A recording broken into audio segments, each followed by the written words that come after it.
gerai suprantu, kad geriau imti kuo ilgesniam terminui paskolą, nesvarbu, kad duoda ir trumpesniam terminui.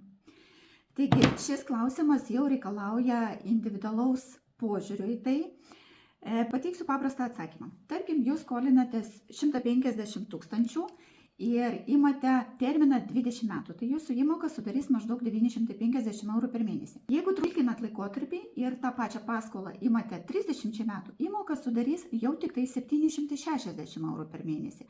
Tačiau per tą ilgesnį laikotarpį ir palūkanų bus sumokama daugiau 46 000 eurų. Bet jeigu jūs tos pačius 189 eurus, tą skirtumą, investuosite periodiškai kas mėnesį su 10% vidutinė metinė grąža 20 metų, jūsų uždarbis prieš mokesčius sieks maždaug 98 000 eurų, kas viršyje sumokėtas palūkanas.